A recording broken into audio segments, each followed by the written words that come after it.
ni dañuy préparer Diomaye ci deuxième mandat ñooñu ñooy ñum clan Mimi Touré bi dafa am clan Mimi Touré lu tax Mimi Touré Diomaye soxla ko parce que Mimi Touré mooy récupérer ji ñi nga xam ne mooy ñoo desoon fële maanaam ay mbalitu APR ay mbalitu PDS ay mbalitu ay résidus PDS résidus APR résidus les résidus ñooñu la Mimi Touré wala dajale autour de la coalition Diomaye ak nu ñu ko mën a tuddee donc créer seen force muy force Diomaye parallèlement Diomaye am benn force am à côté léegi force am boobu nag Mimi Touré moo ko jiite te Sonko xam na ni Mimi Touré moo jiite force bu war a dajaloo autour de Diomaye cercle boobu ñu war a def autour de Diomaye pour am force politique moom Diomaye am force politique am te wax naa leen ci biir force boobu am na nijaayu Diomaye boo xam ne turandoowu Diomaye la mi ngi ci biir palais ba mi ngi ci biir palais ba toog kooku moom contacté na ma fii di ma wax ay waxu mouvement soutien à Diomaye ma ne ko teg ko ci suuf wax naa ko man mu may dégg ma ne ko teg ko ci suuf donc Diomaye it dafa jël ay nitam wërale leen boppam amul kenn ku wër Diomaye ku nekk ku jege Sonko amul kenn ku wër Diomaye takkaloog Diomaye di partager ak Diomaye ku wër Sonko loolu amul qu'on le veuille ou non kan moo fa nekk ay ñoom Mor Sarr fa nekk turandoom bu mu jël def ko conseil spécial muy Diomaye muy nijaayam mu dem jël ay Mimi Touré ñu wër ci wetam donc amul ñu koy les véritables conseils de Diomaye amul benn nit boo xam ni day nekk ak Sonko suba ak ngoon guddeeg bëccëg donc Mimi Touré loolu mooy liggéeyam foofu Diomaye da ko fa teg pour mu préparer ko moom tamit terrain au cas où mooy bés bu classement amee wala dara amee au moins moom dina am benn Mimi Touré bu koy wutal ay nitam ak ay et cetera autour de lui. léegi problème bi foofu la nekk problème bi mooy ku nekk ngi wure diggante Sonko ak Diomaye ku nekk ngi wure Sonko mi ngi wure moom pour moom moom ak Pastef moom Pastef la gëmul leneen Pastef la jàpp Pastef la jox adunaam ak àllaaxiram Pastef la gëm ni Pastef moo ko mun a may lépp lu mu am Pastef moo koy may moo tax c'est bien des fois mu dajalewaat les troupes wane force am wane pouvoir am ne leen man maa ngi fi ba léegi nag loolu par rapport ak ñan la koy def defu ko waa APR wax naa leen ni Pastef mooy doon noonu Pastef moo nar a xeex Pastef ñu ko fiy jëlee waa Pastef lay doon maanaam autour de Pastef mooy am division am rébellion ñooñu ñëw jàmmaarloog ñeneen ñi loolu moo fiy jëlee ñi fi ne mais du opposition bi chaque jour moo wax leen ni opposition bi moom opposition biir buy daw la ñooñu ñii sànguñu weñ dàquñu taat ñii terewuñ kenn nelaw boo côté boobu mu ñii fàttaleen leen oubliez-les mettez-les aux oubliettes xam ne ñii mënuñu fi jëlee kenn c'est fini pour eux c'est à vie léegi nag taxawaayu seytaane la ñuy taxawee mooy du ma dem du ma dikk dama yàq du APR du fi ñëwaat PDS du fi ñëwaat PS du fi ñëwaat bu ñu recyclé woon ba malaaka yi sang leen ba ñu set bu ñu ñëwaatee du ñu am fi dara Sénégal bu la suuree ba suul la dootoo sulleeku bu la suuree ba suul la dootoo sulleeku da nga fay toog torox rek mais dootoo sulleeku kon xawma ñeneen mais ñii opposition bi moom kenn du fi am 15 doo ko fi am léegi nag comme nu ma leen ko waxee ne leen li fiy jógee li fiy jëlee waa Pastef mooy doon bu fi ñëw pour jàmmaarloog li fi nekk xeex ak moom léegi nag waa Pastef ñoom accepté wuñ Mimi Touré parce que xam nañ ni Mimi Touré liggéeyam lu tax Diomaye taf ko ci wetam pour moom mu dem indil ko les résidus des autres partis ñi deele ñi dee ñi xaw a des mooy les rescapés ñu récupérer leen loolu mooy liggéeyu Mimi Touré loolu moo tax Diomaye taf ko ci wetam gëm ko fonk ko moo tax keroog bi nga xam ni Sonko mi ngi wax man je sais que Diomaye du fi jëlee Mimi Touré parce que da koy arrangé lu baax ci moom la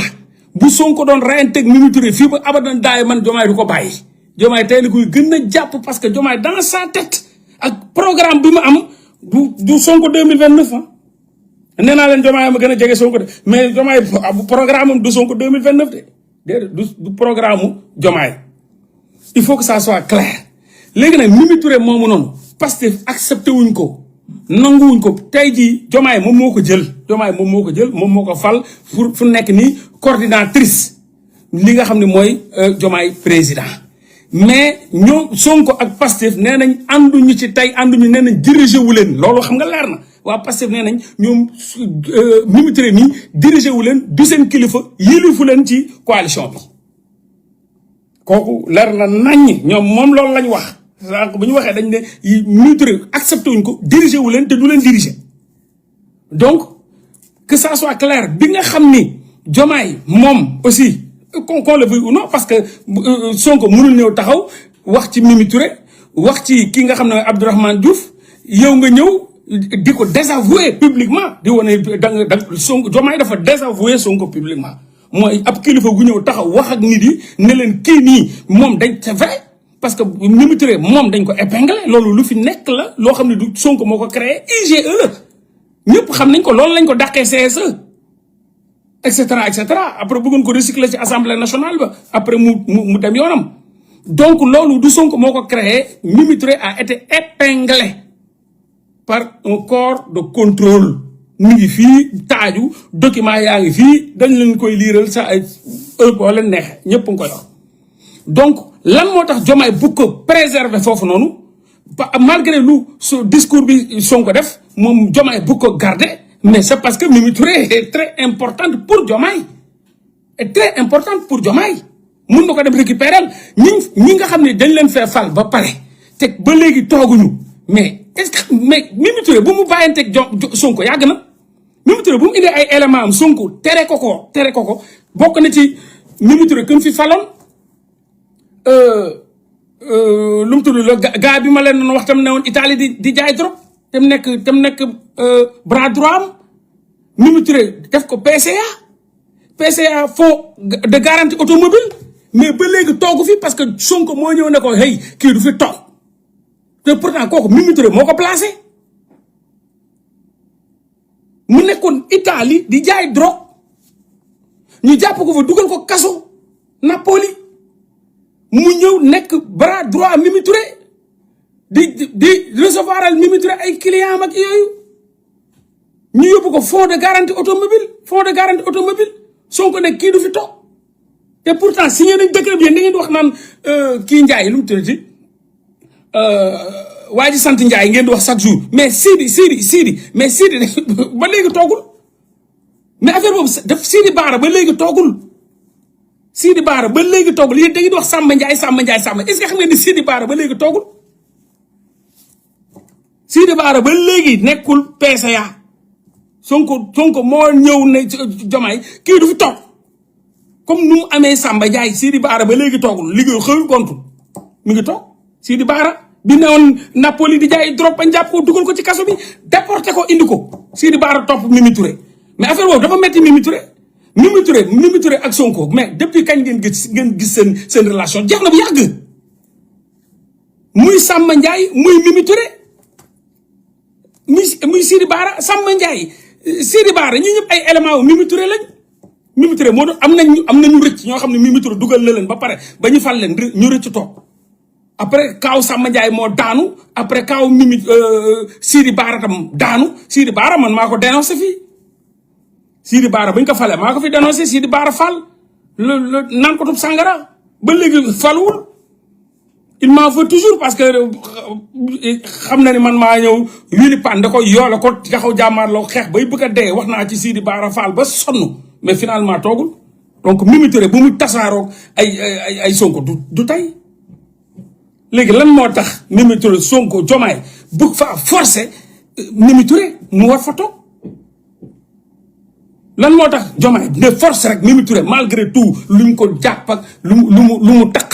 takk ripp ak lu ko corps de contrôle yi jàpp ak lépp mu ne ala kulli aal moom da ko fay bàyyi ba pare di désavouer koo xam ne yow démb ak bërki démb yéen a kan moo la ko ban relation moo fi jar loolu ban relation man ki ma nekkoon démb ak bërki démb benn Xaadim Sall boo xam ne sama cousin la ñoo dund àdduna ak àllaaxira ñun ñoo xarafandoo ñoo jàngandoo lépp ñoo ko defandoo sañu àdduna si diggante bi ma am benn DJ Gomis jaral ma Xaadim Sall génn wax li muy wax yëpp def discours am même pas ñaari 48 heures ma désavoué ko publiquement pour wane ni booy malgré li ngay wax yëpp dama ne kii man maa ko fi teg léegi sax xoolal yow yaay waxu kii lu mu tudd Aïda Mbodj léegi man damay dëndi Aïda Mbodj teg fa sama nit ah là ça devient beaucoup plus grave encore une fois il faut le dire il faut dire à Diomaye la vérité wax leen Diomaye dëgg parce que Sonko mënul ñëw samedi waxi ki nga xam ne mooy Aïda Mbodj ne am na ñi ngi préparé sax pour tëbal Aïda Mbodj pour indi beneen daam même pas 48 heures Diomaye wan ko ni hey publiquement peuple bi xoola li muy wax ni loolu laay def dangat Aïda Mbodj am Mimi Touré yow mii la Sonko di wax toogal Aïda Mbodj jógal dama sa yoon mais loolu mooy désavouer la personne publiquement quoi mooy wane ni man daal maa ngi fii dama dëgër bopp je m'en fous wax leen li ngeen di wax cëppi leen boo leen paree man ma def li ma war a def coalition boobu falul kenn fii coalition boobu démb la créé wu premier maa ngi fàttaliku seen première réunion bi ñuy dajale seen siège yooyu ci kër googu noonu da ko désavoué mais Diomaye dafa désavoué Sonko lan àdduna moo ko fi jar lan Diomaye du lii la ñu waxoon daf nañu woon daf ne Sonko ñu ne waaw mu ne daraay àdduna du ma féewale ak moom du ma boole ak moom rawate na nag politique nga ne mooy sa kilifa ñëw wax li muy wax ba pare le samedi même pas 48 heures ngay désavoué ko publiquement wane ni li ngay wax yëpp xoolal man sama fou léegi yow yaay may wax waxu Aïda Mbodj léegi Aïda Mbodj kaay wàccal yow Mimi Touré yow Sonko Mimi Touré ngay wax léegi Mimi Touré jiital moo tax Sonko ak fullaam ak fayda li ma leen yàgg wax nee na lànk na nee na Mimi Touré du ko jiite voilà il vient de sortir même benn communiqué waa Pastef nee na Mimi Touré jiitewu leen Mimi Touré jiitewuñu ñun ñoom te am nañ ci dëgg nag parce que bul nangu koo xam ni gars yi dañ ko épingle plus de 2 milliards 1 milliard et quelque cash mu récupère ko ba pare di la jiite lànk Sonko moom am na fullaam ak faydaam bu day nii xoolal sa waay kenn du ma forcé benn coalition de dernière heure ñëw à la dernière minute bu ko jaxase réew mi ba pare kay taxaw naan ay coalition bi moo fal Diomaye c'est pas vrai coalition faru kenn balaa 2021 lañ fal Diomaye parce que 2021 lañ doon xeex di xeex mu am ñu dee ñuy conscientiser di 2022 ana coalition bi existé wul 2023 et tout ce travail là de conscientisation fan ngeen nekkoon bàyyi ba 2024 lu sotti am borom ngeen ñëw taxaw ne coalition ba daa mën a fal bir bi daw daa mën a fal kenn falu ko Sonko moo génn ànd ak Diomaye wër dëkk bi ci kaso ba la génnee le lendemain sax mu sol grand boubam ñëw woo ko conférence ñu def seen conférence toj affaire yi menacé kii lu mu tudd Amadou Ba ne ko acca nañ dem jiital ko Diomaye waxtu dëgg sax mënu ko woon bale la doon yor nii rek yore bale bi yëkkati ko ñu jox ko benn bale mu yëkkati bale bi waaw yéen waa dëkk bi na ngeen def gaana waa kii moom il est nonchalant waaw boo leen ma fale ma bale kii bi mais Sonko moom moo yoroon verbe bi bu ñëwee taxaw bu waxee ñëpp yuuxu waa kii nii mooy man maay moom taxaw leen ñaari bokkuñu woon mais kan moo mën a ñëw fi ne coalition moo fal loolu kan moo newoon ci coalition bi ko doon wax kuñ jàpp bàyyi xel wala ku fi wax lu leen marqué mais c'était Sonko qui était derrière il faut que ça soit clair léegi nag affaire boobu bu amee ñu ci bëri commencé jaxla non est-ce que li Diomaye ko def Diomaye moo ko def moom moo signé loolu signature Diomaye la Diomaye moo ko signé loolu signature ku xam signature Diomaye moo ko signé du lu faux du lu dara dañoo yàkkamti def seeni faute fee ñu bind Aïda Mbodj avec benn i bi avec benn tomb fa la ñu bind Aïda Mbodj avec ay i trément fa la ñu yàkkamti përti signé ñëw toogee ne loolu lépp ñu wër Diomaye la ñu wër Diomaye qu'on le veuille ou non ñu wër Diomaye la léegi nag loolu pouvoir moo koy def pouvoir mu ngi da ngay dugg toog gars yi wër la affaire yi nooy neex affaire yi ñeex ñebe ñaan la non wutal deuxième mandat wutal président yi fi jaar yëpp loolu leen dofloo Abdoulaye Wade looloo ko fi jëlee deuxième mandat maa waxoon waxeet bu leen fàtte troisième mandat deuxième rek dolleeku maa waxoon waxeet ñu ne ko paa la mu ne non maa waxoon waxeet ñu ne ko doo fi wax waxeet buddi ndox ko ca xaj Macky Sall ñëw naa duma ne non ma ne parce que dafa nooy nepp neex ngay mel ni yàlla bu ndaw booy génn gars yi siffle dégagé ñëpp nga xàll boobu booy lekk yu neex naan yoo xam ne nalaw lal yoo xam ne gars yi di la garde ba Diomaye ba mu mujjee dem seen kër sax fanaanul seen kër sax fanaanu fa fu mu fanaan ba day noonu ba mu ñëwee gars yi ba ñu duggee ci biir néeg dañ ne papa ji fii danger la quoi Diomaye mënu fi fanaan ci njagañaaw Diomaye fanaanul ci parce que njagañaaw amul hôtel kii moo fa am lu ngeen koy wooyee sax pas hôtel beneen bi foofu la Diomaye fanaanul seen kër benn kii moo fa nekk benn auberge ci biir auberge bi la Diomaye fanaan Diomaye lu mu lekk foofu naan fa naan fay ñeleng lekk fay ñeleng ba day nu mu day gars yi dugg génn naan ko non fii mënoo fanaan fii danger la quoi fii danger la mënoo fee fanaan n'importe quoi ñu ne Diomaye mënatul fanaan seen kër Diomaye bu mu gëjee fanaan seen kër kenn xamul kañ la bu ñëwee du fa fanaan ci auberge lañ ko yóbbu wallahi billahi c'est une folie léegi loolu bu la wëree nag sa waay boo dafa ndànk da ngay gëdd sa baay da ngay gëdd sa yaay day ñëw nga ne ko may président da ngay gëdd sa baay gëdd sa yaay pouvoir dafa dof pouvoir c'est dalay feebarloo pouvoir bu sa diine saxul sori da ngay feebaral ñu fi jaar ñëpp